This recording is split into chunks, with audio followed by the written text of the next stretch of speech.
life, every day, late at night, not okay.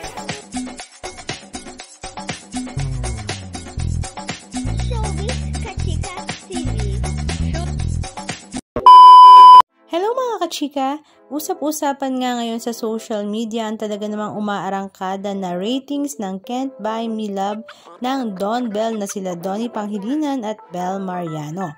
Maging ni Maris Racal at Anthony Jennings na binansagan na nga ang kanilang love team na Snorin.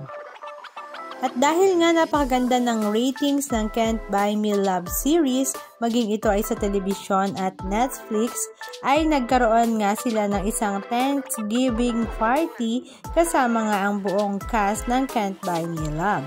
Spotted nga sa camera ni Rupa Gutierrez na ibinahagi nga niya sa kanyang social media account ang napaka-sweet na dance number ng Don Bell at ang kakaibang dance step naman ni Irene Piu na talaga namang kinaaliwan nga ng mga netizens.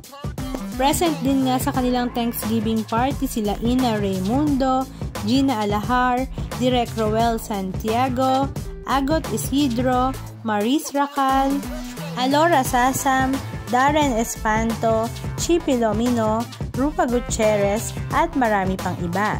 Halika at panoorin natin ang ilan sa mga video clips ganap na kanilang ibinahagi.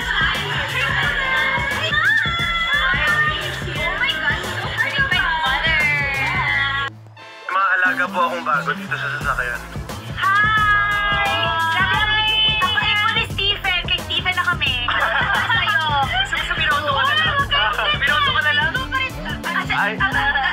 Stephen muna. Di ba kami nakarating sa baka?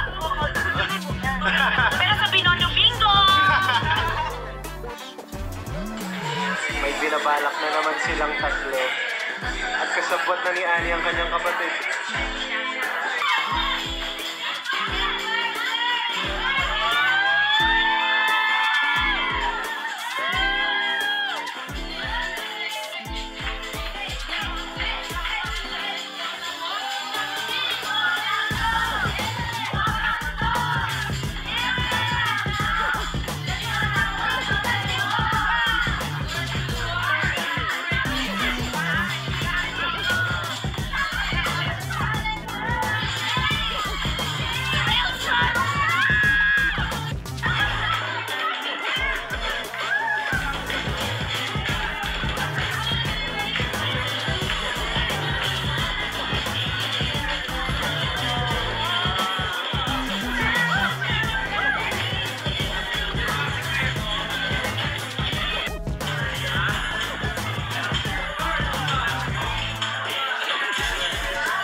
Anong masasabi nyo mga kachika? Just comment down below.